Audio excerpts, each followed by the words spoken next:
Welcome back to the Hardware Unboxed News Corner. As the wind rages at my house and as a certain human malware plagues the globe, it is business as usual here. We're going to keep bringing you cool PC hardware videos and check in on all the launches.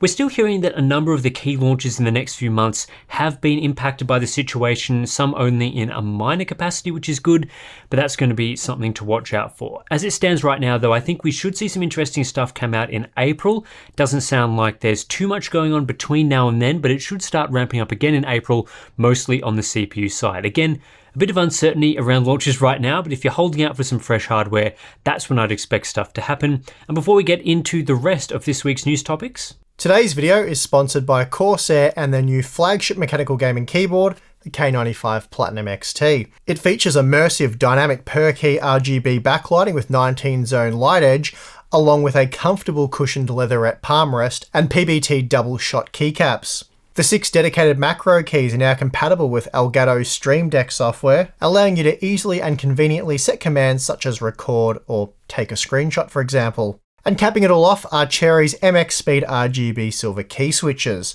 So for more information, please check the link in the video description. Alright, time to get into the news stories for this week. In good news for people wanting to buy PC hardware right now, AMD has officially discounted their Ryzen 3000 processors for those in North America in the month of March. Buyers will be treated to discounts between $25 and $50 off the regular retail price at Newegg and Amazon for 3rd gen Ryzen products up to the Ryzen 9 3900X. In many cases, these CPUs were already discounted, so the official price cuts are just pushing prices lower for these chips. One great example of this is the Ryzen 5 3600X, which prior to now has been selling for $215 to $225 for a little while, so down a bit from its $250 MSRP. With an additional $25 discount throughout March, the 3600X is now available for as low as $200 through Amazon, so it now costs as much as the 3600 non-X did at launch. Another great value buy is the Ryzen 5 3600, which costs just $175 right now, which is such great value for a 6-core 12-thread 3rd gen Ryzen processor. Like a lot of AMD's previous Ryzen CPUs, we expect these prices to get even lower over time. The Ryzen 5 2600, for example, was down around $150, so a $50 discount off its MSRP, a little bit over a year after launch. So it seems that 3rd gen Ryzen is following a similar trajectory, so look out for even bigger discounts in the second half of 2020. What about other CPUs? Well, AMD is discounting the Ryzen 7 3700X by $25 and the Ryzen 7 3800X by $40. Stacked on top of existing discounts, we now see the 3700X as low as $290 US and the 3800X with a significant drop to just $340. The Ryzen 9 3900X has received an official $50 discount from AMD, but can be found for just $420, which again is such a great value choice for a 12-core processor. Buyers of all 5 of these CPUs will also get 3 months of free Xbox Game Pass for PC. AMD has frequently thrown in Game Pass as a bundle for their products, and that continues here with this latest round of CPU discounts.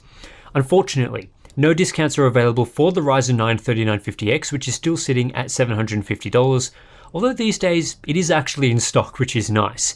However, you will get that CPU with 3 months of free Xbox Game Pass.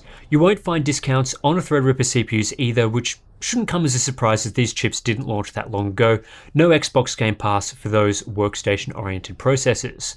Again, this promotion is only for North America and runs through to the end of March while stocks last. If you've been holding off on that CPU purchase for your next rig and were thinking of going 3rd gen Ryzen, I think now is a great time to jump in. In a follow-up to last week's news story, AMD has officially announced the Radeon RX 590 GME for the Chinese market, and we do have a little bit more information to share, including official specifications.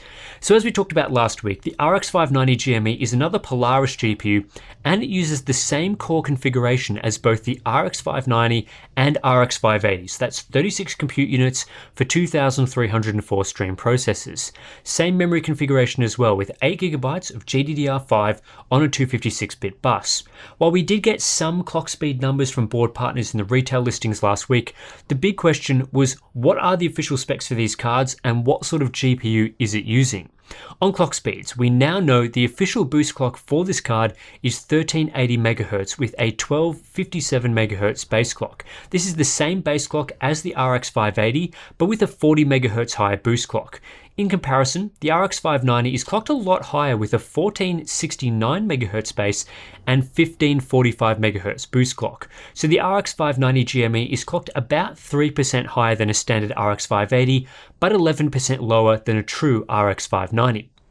Last week, I speculated that perhaps the reason for releasing the RX 590 GME was an oversupply of the 12nm Polaris 30 GPU used in the RX 590. Maybe with some binning, AMD were able to create a new SKU to shift units of this GPU at a lower price point. However, this has been confirmed to not be the case. The Radeon RX 590 GME uses Polaris 20, the same 14nm GPU AMD has been using in the RX 580, which I guess does explain why the clock speeds are so close.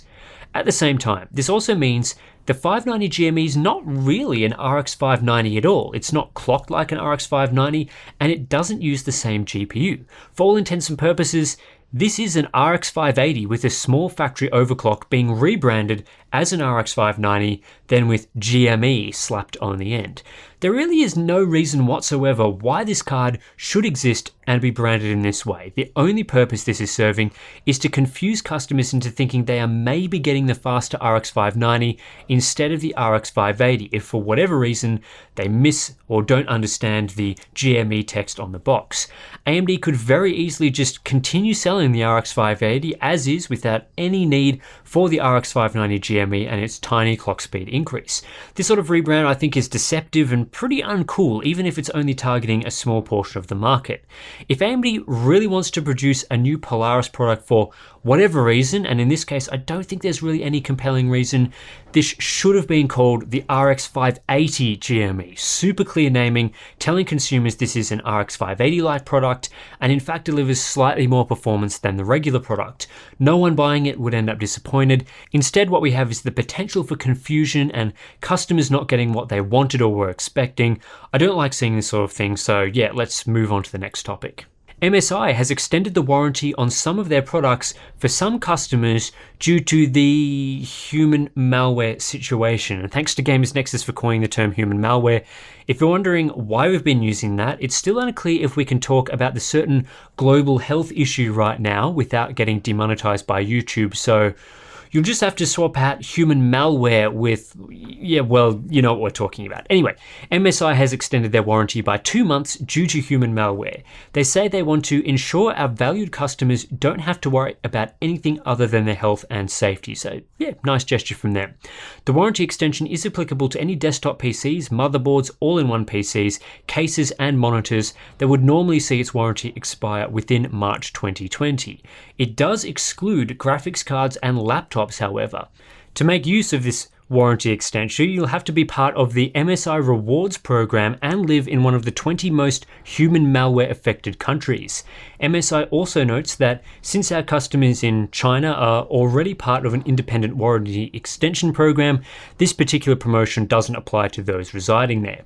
Of course, this is a great way for MSI to generate some positive press. The exclusion of some products is a bit suspicious here. I don't see any reason why graphics cards or laptops shouldn't apply. Maybe those products are more likely to fail and they don't want to support them, but I guess a warranty extension for some products is better than none. The first actual B550 board has been pictured in a leaked image. The board from Soyo does use the actual B550 chipset that will be coming to market later this year, not B550A, which is already in the market as a refresher of B450 for OEMs. Yeah, confusing names there, but the one you should be interested in is B550, given, yeah, you just can't go and buy a B550A motherboard. Anyway, this board from Soyo is pretty low end. It's not clear whether this is exactly how the Soyo B550 ships, but the lack of any VRM cooling is certainly a bit of a concern. You'd hope this board does ship with a heatsink over those components. There's also not a lot of other features here. It's a micro ATX board, so we do get 2 PCIe 16x slots, but just 2 DIMM slots, 4 SATA ports, and a single M.2 slot.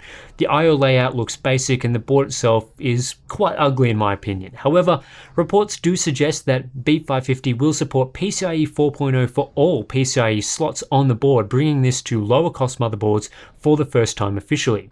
Aside from that, it's not clear how this chipset will differentiate itself from X570. There have been lots of pretty old rumors at this point, which probably aren't accurate at this point, so we'll have to wait and see how B550 stacks up when it finally gets announced. As for announcements, we've been hearing for a while now that B550 is expected at Computex. Whether or not Computex goes ahead is another story entirely, but around that late May, early June time slot for Computex is when B550 should be ready.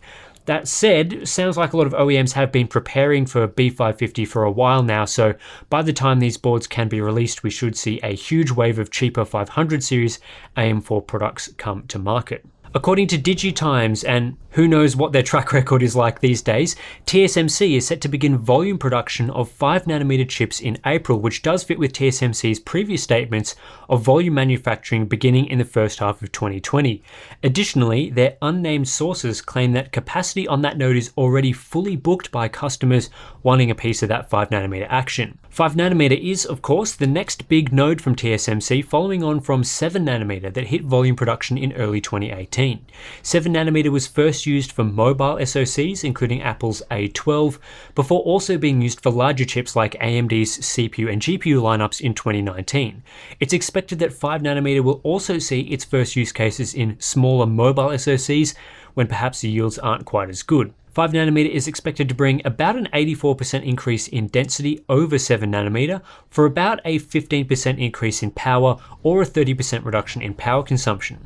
AMD have already confirmed their Zen 4 lineup in 2021, probably late in that year, will use 5nm process technology, and you'd expect other major PC component makers to follow suit with other product lines. And a quicker topic to end this video, Horizon Zero Dawn is coming to PC this summer as confirmed by a PlayStation executive. There really isn't any other information to share on this other than the game is critically acclaimed. We don't have any release dates or anything like that that are set in stone right now. Herman Hulst, the PlayStation Worldwide Studios head, explained the reasoning behind bringing Horizon to PC.